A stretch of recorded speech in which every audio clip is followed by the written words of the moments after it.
Je vous remercie, Monsieur le Président. Donc, pour ma part, je vais m'exprimer sur le dispositif agri-local. Alors, il faut d'abord rappeler, alors peut-être pas pour l'ensemble des conseillers ici présents, mais peut-être pour les personnes qui nous écoutent, c'est quoi agri-local ? C'est un nom qui désigne une plateforme en ligne de mise en relation directe entre, d'un côté, donc les acheteurs de la restauration collective, ça va des crèches, les écoles, les collèges, les établissements d'accueil des personnes âgées, je ne les cite pas tous bien sûr, et de l'autre côté, les fournisseurs locaux, producteurs, pêcheurs, artisans, entreprises locales, et tout cela bien sûr sous couvert des règles du marché public. Donc c'est important que tout le monde ait bien en tête les conditions de ce dispositif. Alors pour ma part, ça fait déjà plusieurs fois que j'évoque ce sujet dans cette assemblée, et je regrette que le plan agricole que vous nous présentez là aujourd'hui ne soit pas autant engagé sur ce sujet.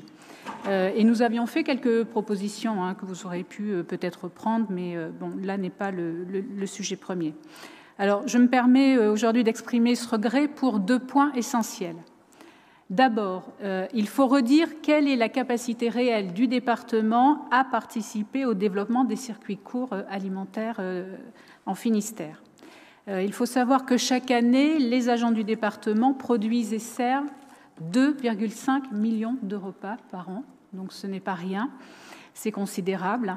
Et à cela, on pourrait également ajouter les 7 millions de repas toujours à l'échelle annuelle qui sont servis dans les différents établissements médicaux et médico-sociaux que le département finance.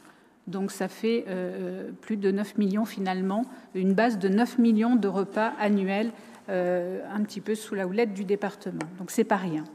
De l'autre côté, il me semble fondamental que le département, bien sûr, puisse présenter aux agriculteurs finistériens et aux pêcheurs finistériens des solutions qui soient claires et concrètes. Il est aussi fondamental que la dépense publique participe à l'avenir de ces économies. Je crois que sur ce point-là, nous sommes tout à fait d'accord. Nous l'avons évoqué tout au long de la matinée, et tant mieux, puisque ces économies sont grandement menacées.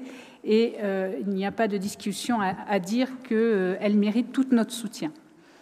Pour passer aussi les mutations nécessaires et incontournables d'adaptation de notre tissu économique et de notre société au changement climatique. Et j'insiste beaucoup sur les 2 pôles, à la fois économique et sociétal, bien sûr.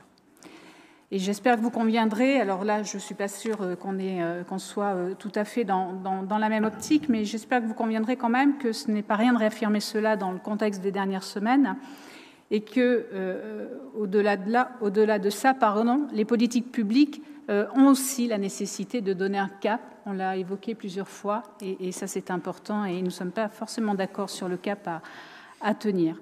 Pour ma part, je souhaite exprimer que je souhaiterais que le cap, et en tous les cas les discours que nous portions les uns et les autres, soient plutôt joyeux, et je le fais exprès, ce mot-là, engageants, et qui donnent surtout envie à chacun d'entre nous, et qui offre aussi une vision globale et des perspectives pour les années à venir. Alors, c'est à la fois du court terme, puisqu'on sait que les économies, on a cette question des 6 mois à venir, comment ça va se passer pour eux, et nous avons, j'ai envie de dire, même la responsabilité de travailler pour les 6 mois, mais aussi pour les prochaines années, voire les 10 prochaines, les 20 prochaines années, et ça me permet, je suis très engagée sur ce rôle des politiques publiques que d'offrir un avenir à tout le monde et à nos jeunes.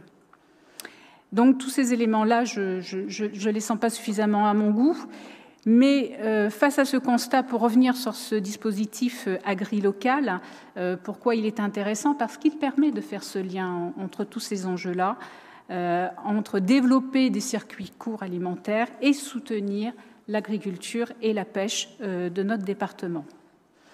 Et je me permets de conclure en évoquant plusieurs idées, plusieurs propositions.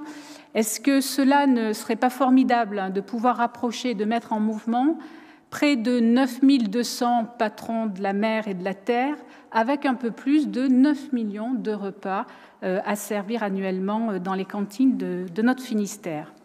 Est-ce qu'il ne serait pas aussi formidable de pouvoir dire, l'année prochaine, peut-être, lorsqu'on fera le bilan de cette première année du plan agricole, qu'au moins 60% de nos collèges, de nos EHPAD, de tous les établissements dont nous avons la charge, participent au moins à hauteur de 60% des chiffres d'affaires des exploitants agricoles et halieutiques de notre département.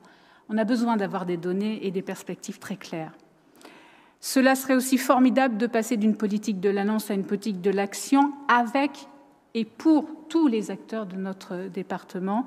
Et parce que oui, il faut que le département participe pleinement au développement des circuits courts pour construire l'autonomie alimentaire de notre département en s'appuyant sur les savoir-faire des agriculteurs et des pêcheurs pour faire du lien entre les collèges, les EHPAD, les champs et les criées et pour renouer avec une dynamique de cohésion territoriale et de cohésion sociétale. Et pour moi, c'est ça le développement durable du Finistère que nous devons viser. Je vous remercie.